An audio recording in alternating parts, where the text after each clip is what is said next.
오늘 본문 이 사사기 8장의 바로 전장인 사사기 7장은 역사상 가장 위대한 전투 기드온과 300명의 용사에 관해 기록합니다. 하나님께서는 오직 300명만으로 13만 5천 명의 미디안 연합군을 무너뜨리셨습니다. 당연히 영광 받으실 분은 하나님이시고 그 다음은 300명의 적은 숫자에도 불구하고 하나님의 명령을 그대로 순종한 지도자 기드온이 영광을 받아야 할 것입니다. 실제로 기드온은 이 승리 후에 백성들의 지지를 받아서 당신의 아들과 손자가 우리를 다스려달라라는 요청을 받지만 기드온은 이 나라는 나와 내 후손이 다스리는 나라가 아니라 오직 여호와 하나님께서 다스리는 나라라는 감동적인 말로 백성들에게 답합니다. 그야말로 하나님의 기획, 연출, 그리고 백성의 순종과 승리, 그리고 이후에도 오직 하나님께만 영광을 돌리는 하나님 나라가 무엇인지 구체적으로 보여준 사건이라고 할 수 있습니다. 모든 것이 거침이 없고 모든 것이 은혜로웠으며 백성들은 평안 중에 하나님을 찬양할 수 있었습니다. 그런데 이 모든 일 가운데 아주 이상한 일이 일어납니다. 바로 오늘 읽은 사사기 8장 1절부터 3절에 기록된 일인데요. 자, 이 전후 상황을 잠깐 살펴보겠습니다. 자,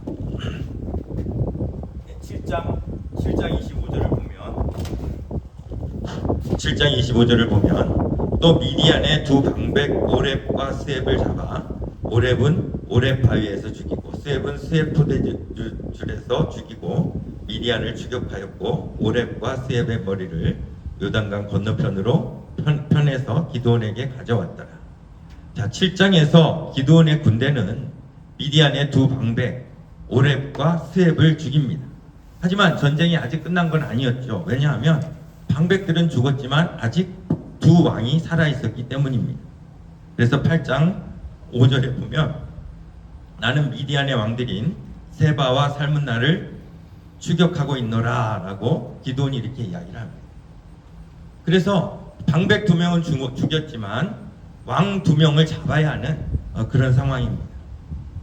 그런데 갑자기 에브라임 지파 사람들이 기드온에게 와서 따집니다. 그냥 따진 것이 아니라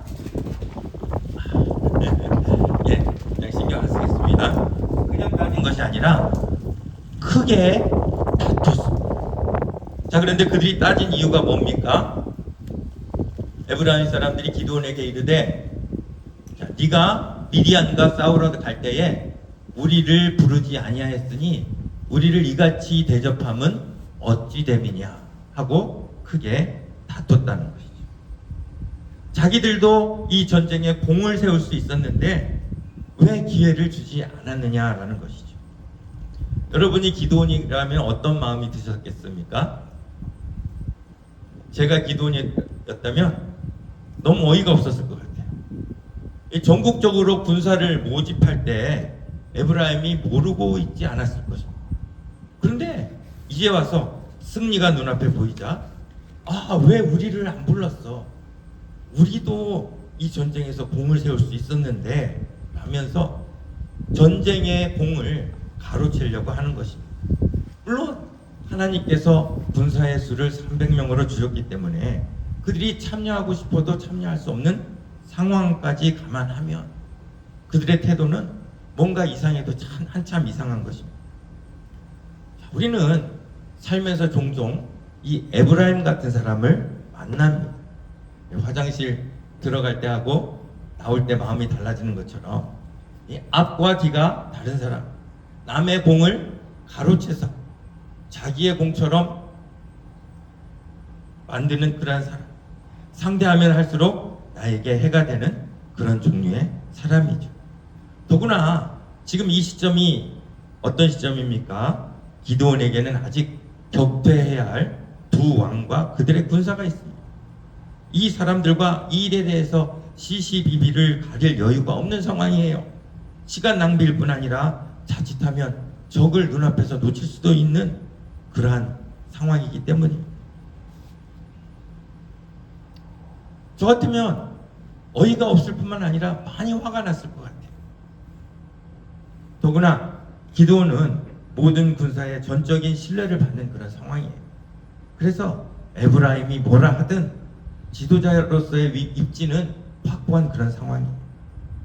그 지도자의 권위로 기드온은 그 자리에서 에브라임 사람들을 뭐라고 할 수도 있었어요. 또 전쟁 끝나고 우리 다시 이야기하자 라고 이야기할 수도 있었을 거죠. 그런데 기드온은 매우 의외의 답변을 내놓죠. 잠이 확확 깨시죠? 2절에 보면요, 기드온이 그들에게 이르되 내가 이제 행한 일이 너희가 한 것에 비교되겠느냐. 에브라임의 끝물 포도가 아비에셀의 만물 포도보다 낫지 아니하냐. 하나님의 미디안 방백 오렙과 스앱을 너희 손에 넘겨주셨으니 내가 한 일이 어찌 능히 너희가 한 것에 비교되겠느냐. 기드온은 이 전쟁의 공을 모두 에브라임에게 돌립니다. 기드온은 세 개의 질문으로 에브라임에게 이렇게 이야기합니다. 첫 번째 질문이 뭡니까?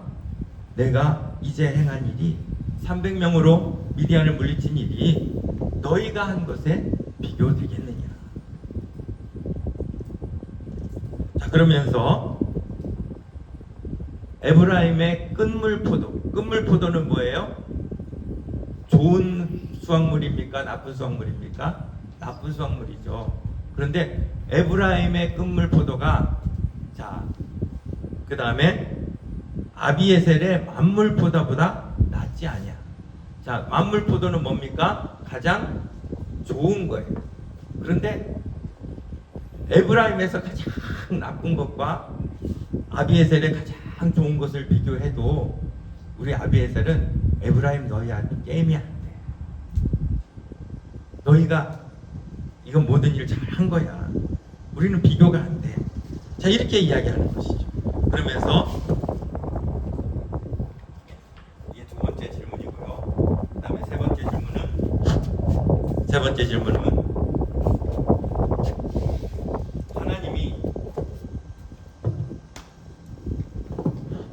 하나님이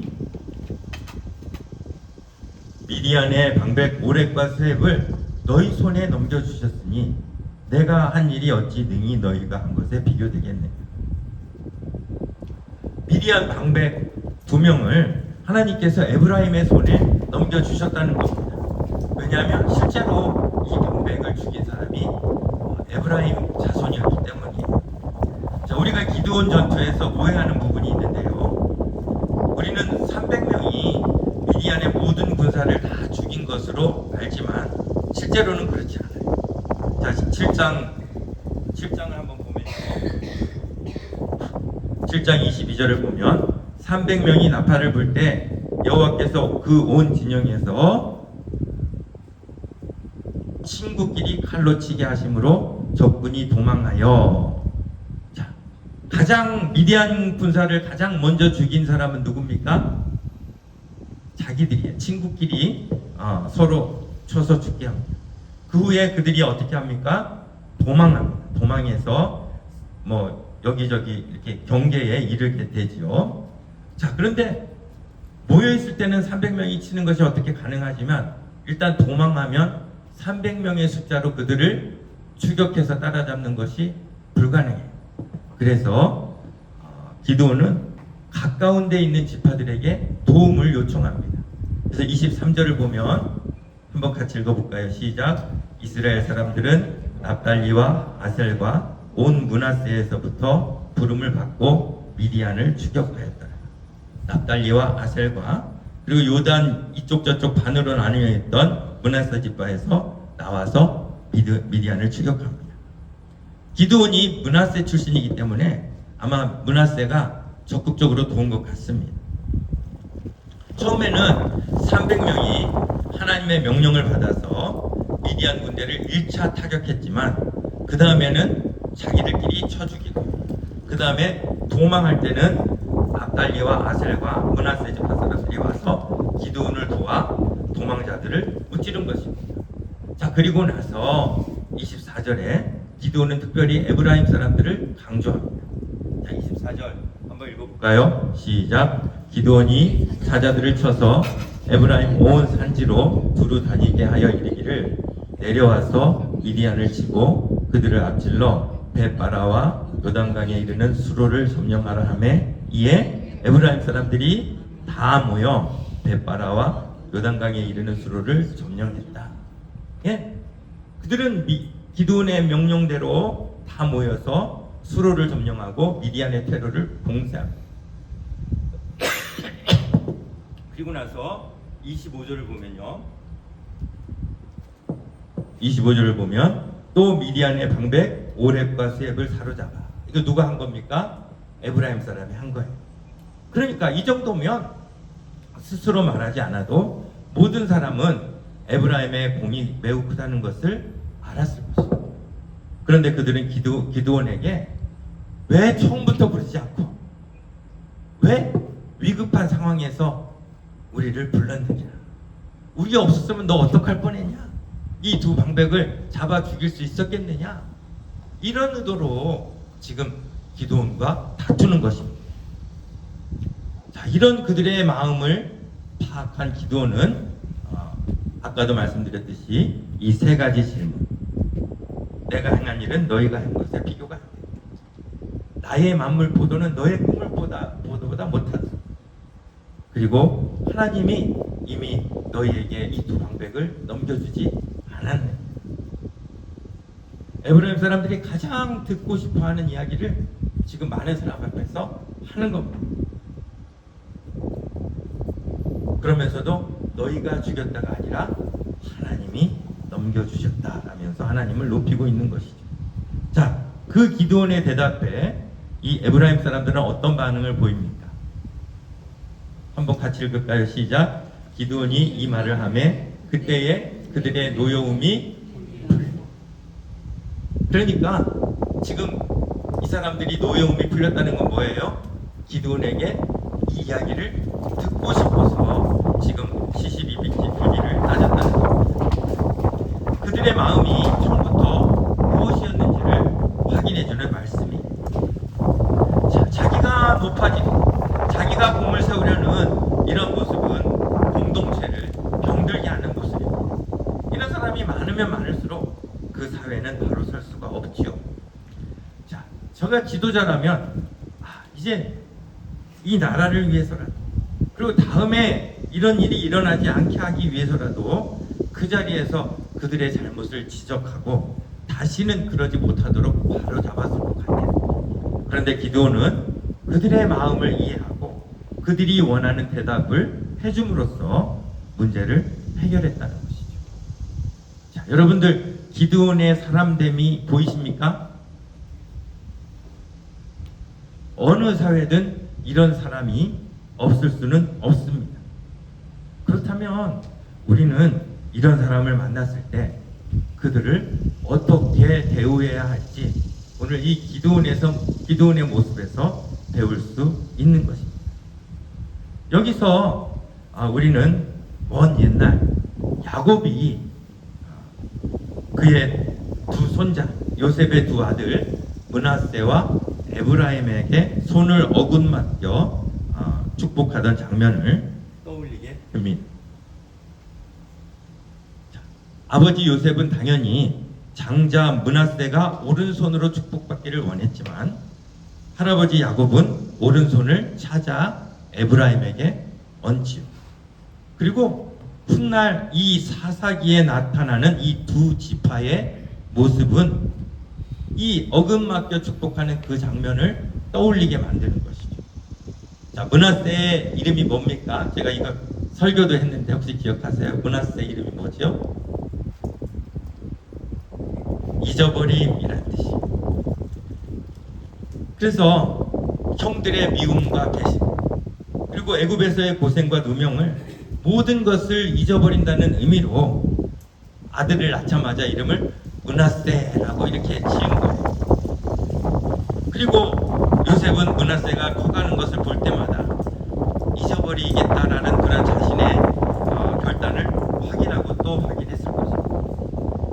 반면 에브라임의 두 배의 결실입니다. 두 배의 결실.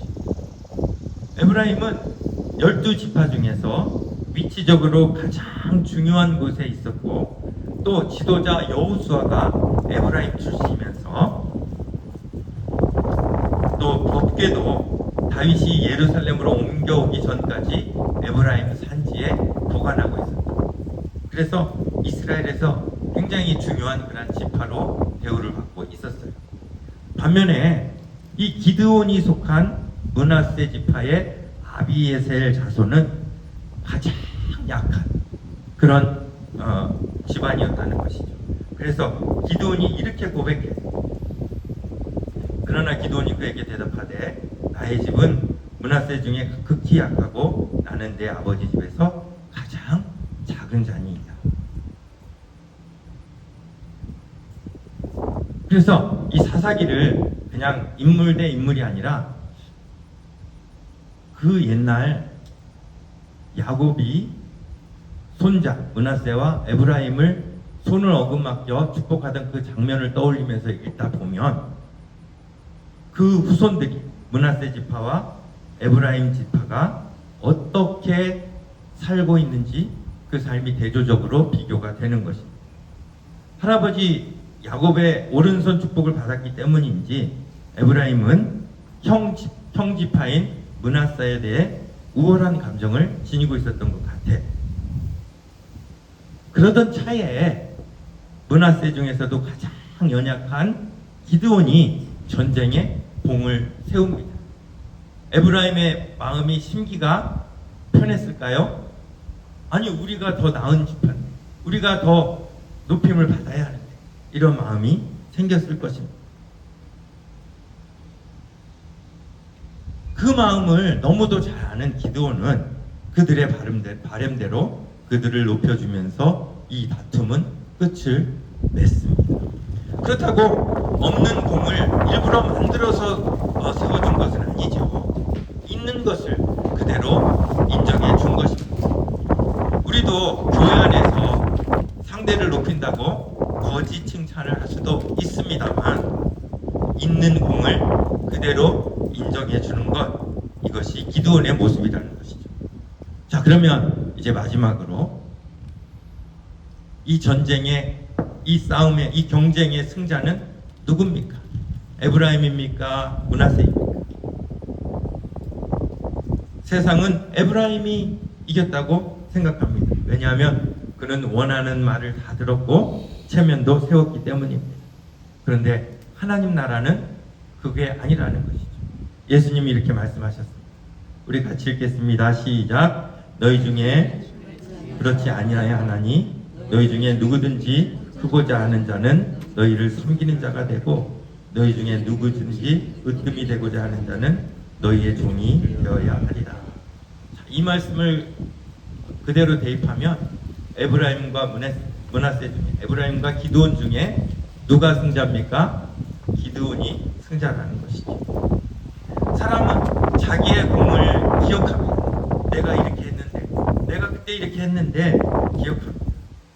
하지만 하나님은 오히려 기드온처럼 자신의 공을 잊어버리는 사람을 높여주신다는 것입니다.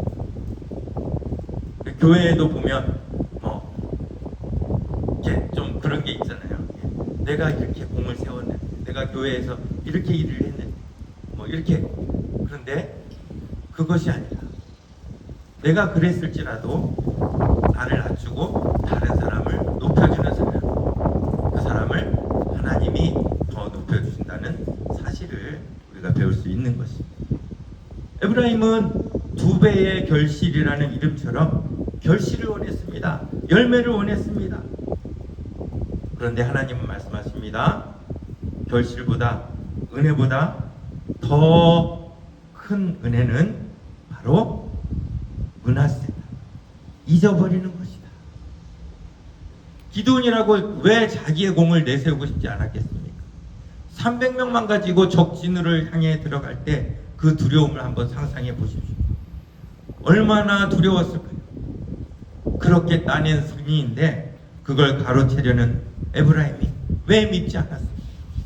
하지만 그럼에도 불구하고 그들이 원하는 대답을 주었다는 것은 우리가 우리 안에서 이루어야 할 하나님의 모습이, 하나님 나라의 모습이 어떤 모습인지, 교회의 모습이 어떤 모습인지를 우리에게 분명히 이야기해주고 있는 것입니다.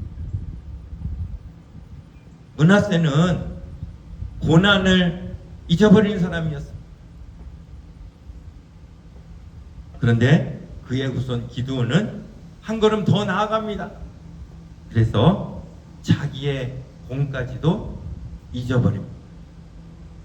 그리고 하나님은 그렇게 자기의 공을 잊는 사람에게 더 큰 일을 맡기시고, 그런 사람들이 모인 공동체가 바로 하나님 나라, 세상을 살리는 교회가 되는 것입니다.